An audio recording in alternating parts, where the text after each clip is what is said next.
Assalamu alaikum warahmatullahi wabarakatuh.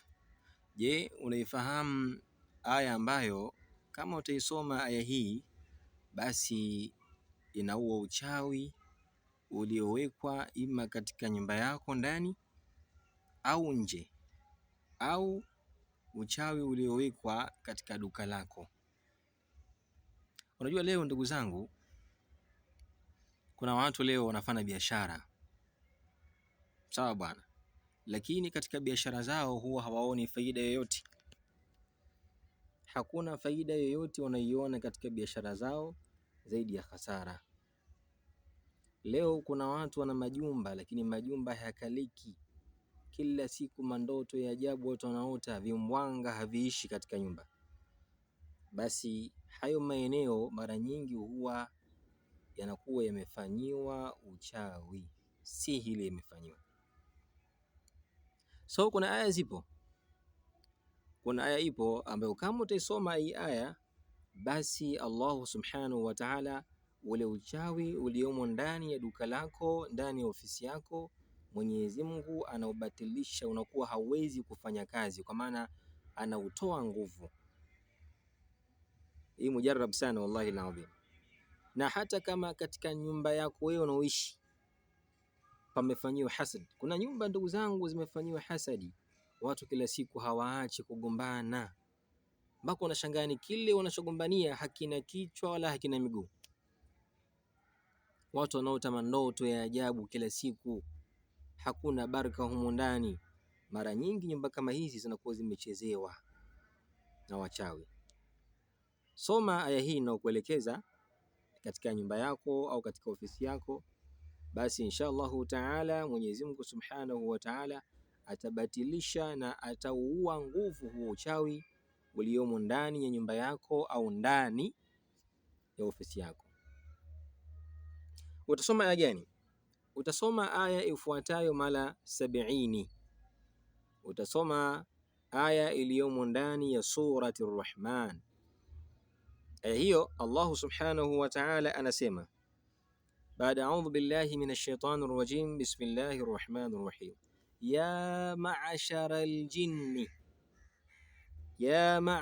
al-jinni wal insi in istata'tum an tanfudhu min aqtari as-samawati wal ard fanfudhu la tanfudhuna illa bisultan.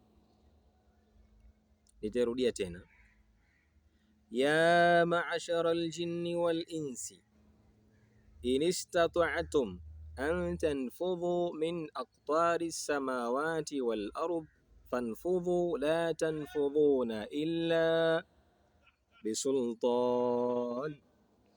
Isome hiyo tu basi. Na unapoisoma hii aya, chukua chombo kisafi, tia maji, kisha somea yale maji, yani yale maji yasomee aya hii mara 70. Kisha yale maji mwaga katika nyumba yako au katika duka lako au katika ofisi yako. Allah subhanahu wa ta'ala atabatilisha na atauua nguvu uchawi uliomo ndani ya maeneo hayo. Almuhimu sana, leo kuna watu kama juzi kati, kuna mtu alinitaarifu, ndugu yangu mmoja ananiambia, shekhe, mimi bwana, kila nikifanya biashara fedha huwa sioni hata wapi ninapokwenda.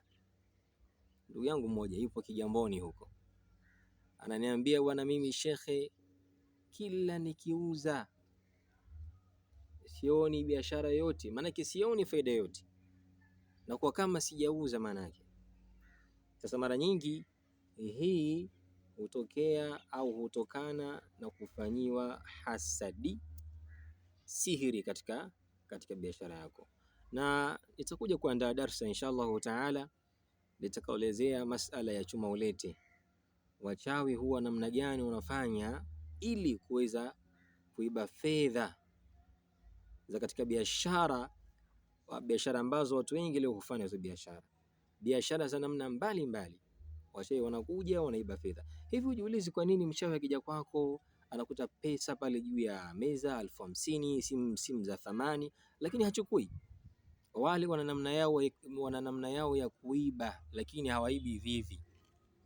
Yani wana namna yao ya kuiba, lakini sio hivi tu mtu anakuja anachukua. Hapana, bali wana namna yao ya kuiba.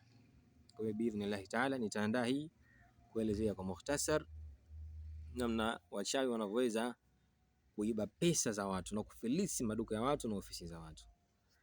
Ndugu yangu, kama una swali, kama una pahala hujaelewa, basi unaweza ukanipigia au kunitumia SMS au kanitafuta ukanicheki WhatsApp kwa namba hiyo 0695 072 117. Shukran jazila.